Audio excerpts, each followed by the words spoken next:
Director Comey stunning everyone with the disturbing admission that Secretary Clinton's email practices made America's secrets vulnerable, and one Republican lawmaker skewing Democrats, telling them they need to take this seriously. The former Secretary of State had an unauthorized server, and those are your words, in her basement, correct? Correct.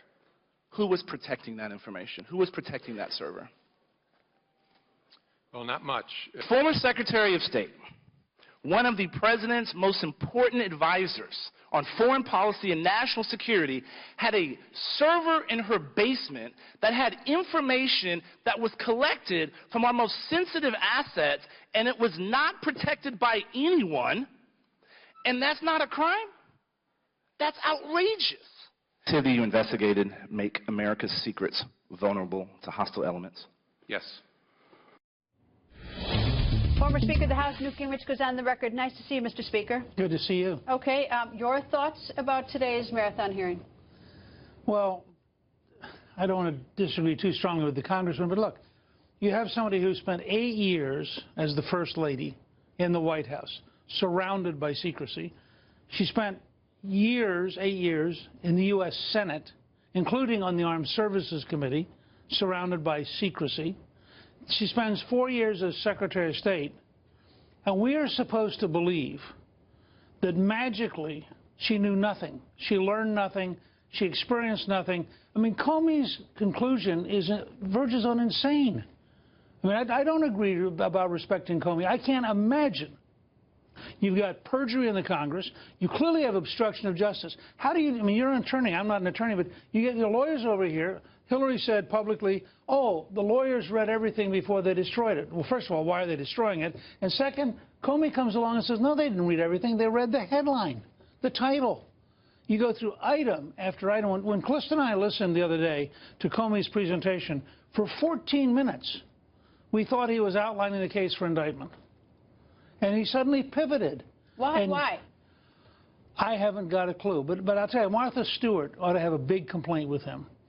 Because she had done nothing wrong. She had not broken any law. But she was not completely candid. Now, the idea, and again, you're an attorney, I'm not an attorney, the idea that you wait until the Saturday before the 4th of July, you have a private session at the Secretary's home, which I gather was not under oath, and for which there were no records taken. You then have a Sunday and a federal holiday, and on Tuesday you announce that you're now certain she doesn't need to be indicted. I mean, Todd, no wonder the country thinks this city's corrupt. This has an absolute taste of a totally corrupt system. Okay, well, I guess we know how you feel about that one.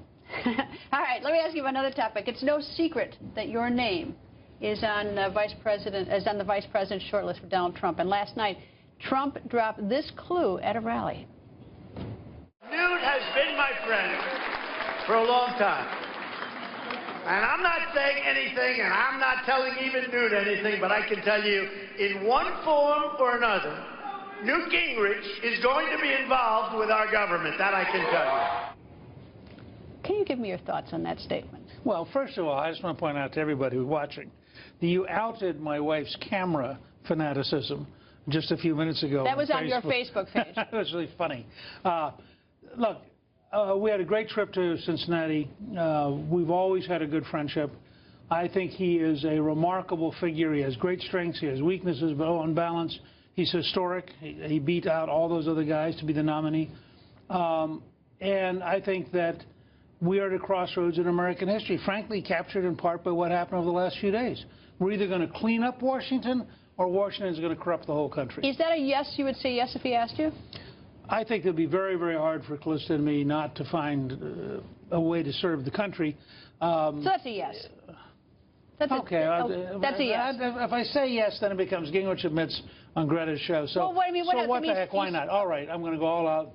If Trump offers the position and is serious about it, which I think he would be after our conversations, Calista and I would feel compelled to serve the country. Where do you think you would be of most value to Donald Trump?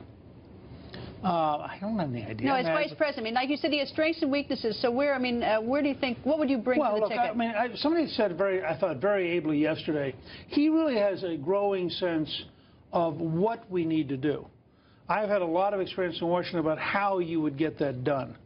And so I think in a sense we become a team where he's the boss, he's the leader.